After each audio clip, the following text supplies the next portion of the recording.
Hello and welcome to Stocktalk, Self-Trade's regular investment programme. In this edition, we'll be discussing the place of bonds in your investment portfolio. And coming up, we'll be talking to Mark Glowrey from Investors Intelligence about investing in bonds, asking the public how they use bonds as part of their portfolio, and handing over to the wise monkeys to answer your investment questions. First, here's some more about bonds.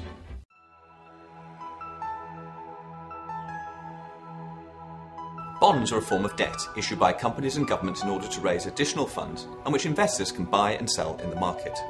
The bond pays interest or a coupon to the buyer at fixed intervals and repays the principal at a later date, known as the maturity.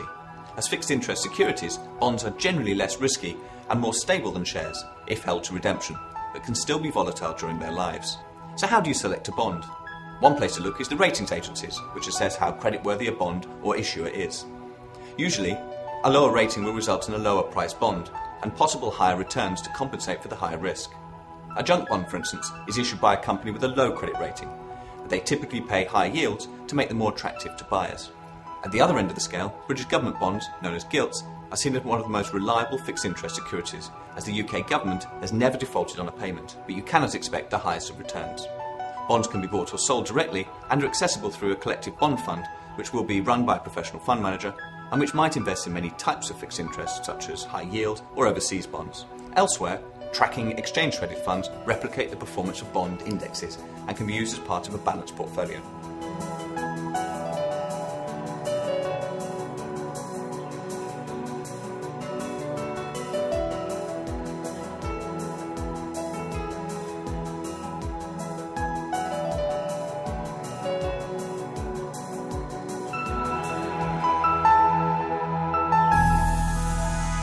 I've come to see Mark Glowrey here at Investors Intelligence to talk about bonds. And Mark, let's start off by just a very simple question. What is a bond?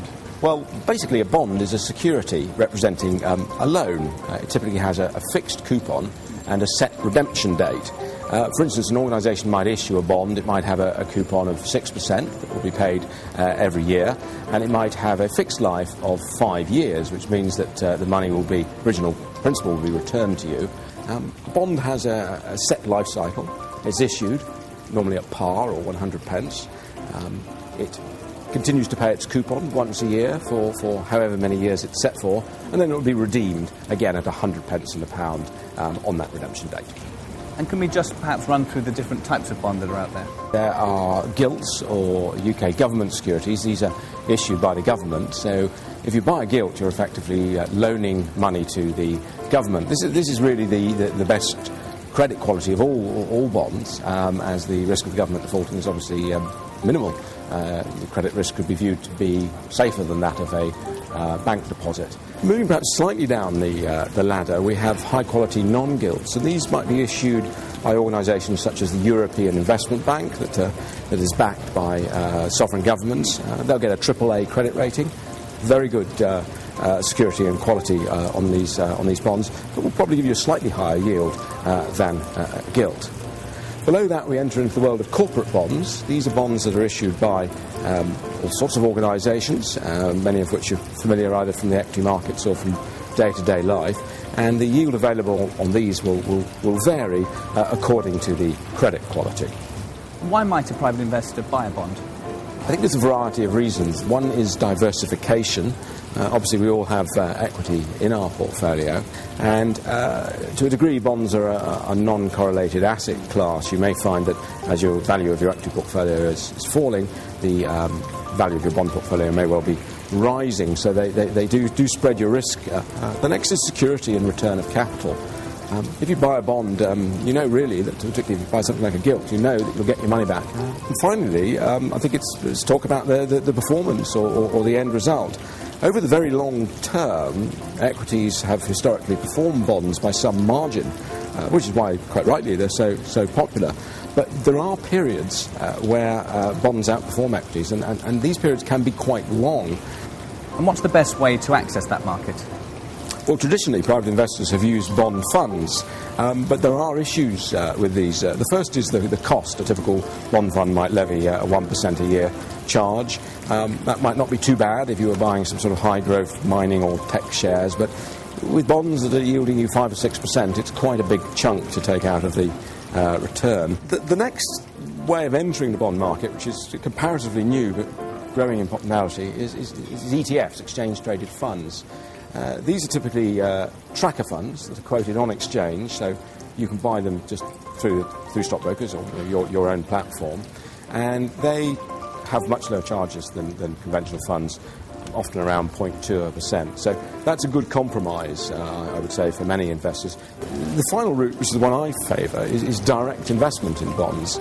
It used to be that was only really open to banks and fund managers, but with the advent of greater transparency and platforms such as yourself, which allow low-cost dealing, it is now possible to buy sterling corporate bonds online and build up your portfolio that way. So we've talked about all the advantages of bonds, but what exactly are the risks? I think there are three categories of risk. There's market risk. You buy a bond at par, you hope to redeem it at par, but in the meanwhile, it will move up and down in the market. There are two main influences here. One is interest rates. Supposing your bond has a fixed coupon of 5%, in the meanwhile interest rates move up to 7%. That's going to diminish the value of those coupon flows, and as a result the market price of that bond is likely to fall. The other variable, this doesn't apply to gilts particularly, but it will certainly apply to corporate bonds, is credit risk. If the credit quality of the company deteriorates, it's likely that the market price of that bond will fall.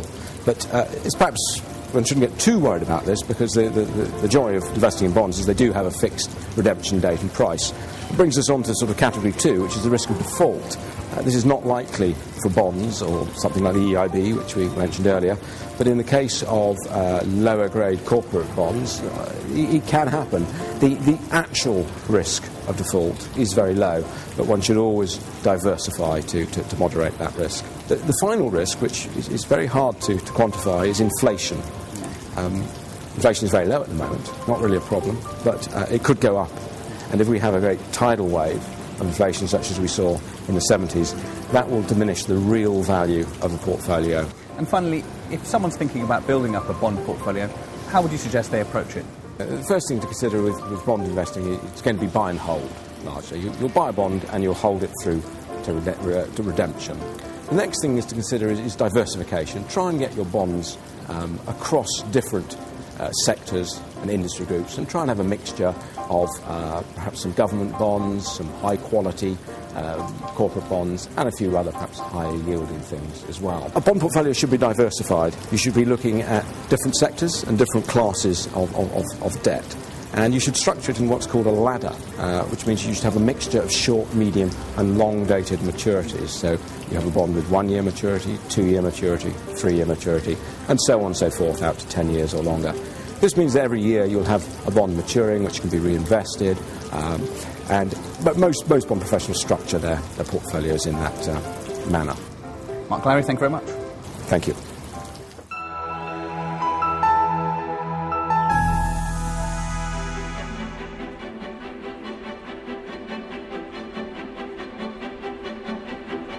Yeah, I have. I've got part of my pension fund invested in bonds. Yeah, I have invested in a bond before, mainly because of just trying to get a better spread of risk. I do have bonds at the moment, and the reason is I find them more stable. I have invested in corporate bonds in the UK, but as a fund rather than specific bonds.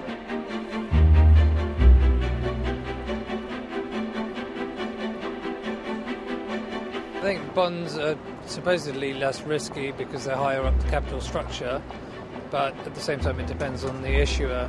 They're a pretty secure form of investment, or that's been the historical perception. Shares fluctuate with the market, don't they? I think bonds can spread the risk greater than investing in an individual share. But over the past 10 years, share prices have effectively gone nowhere and effectively probably gone into reverse. So bonds are a relatively attractive investment medium today. On the negative side, I think there are a lot of overheads and a lot of costs associated with bonds.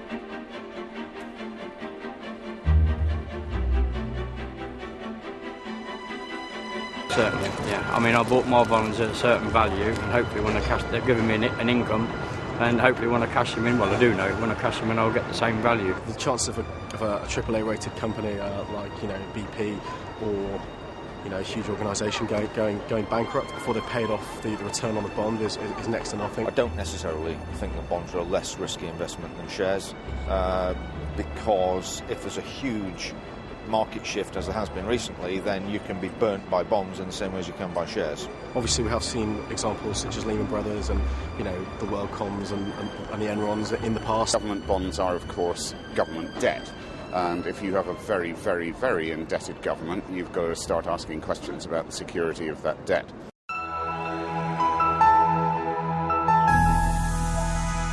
Paul and Stephen have been kind enough to join us this afternoon to give us a little advice on fixed income. So, gentlemen, welcome and thank you for your time. Very curious, should bonds feature in every portfolio? What's your take? My personal interest in bonds, whether that be gilts or corporate bonds, for example, is really when there is a short-term benefit to be gained from it. Or, for example, if I was older than I am and I was reaching retirement or something like that, where really I wanted something that's a lot more steady than equities. So this is the key thing. It really is, should bonds be in your portfolio, comes down to how much risk you want to take, and how much return that you want, really. And that question, or that answer varies for every investor. Aren't bonds what one would consider in the section of the portfolio when they want to save up for their children, their retirement? I mean, isn't that long-term hold, that 30-year U.S. Treasury? Yeah, kind of. I mean, one thing to just pick Paul up on about the performance of bonds, of course, over the last 20 years or so, even pretty high-grade bonds have outperformed equities. Yeah. If you track only them. 20-year period. Only the 20-year period, but still, let's not get carried away that they don't perform. That they can. Paul's also right though, about the relative risk, and you use bonds in a portfolio to either balance the risk, to use as a cash substitute, or in fact, as he's alluded there, as you're getting closer to retirement and taking volatility out of your portfolio. But again, different bonds have different risk profiles, and actually some are relatively risky, some are very relatively low risk. And of course it depends how you use them. So you can use them to trade to some extent, or if held to redemption, they're going to be a much lower risk proposition. So it depends how you use them, how you select them, and where they fit into your portfolio. But broadly, I think they can have a place in most portfolios, but to a varying degree and depending on your selection. All right, thank you very much. Very interesting input. Well, that's it for this edition of Stock Talk. If you have any comments or suggestions, email me at research@selftrade.co.uk. Thank you for watching.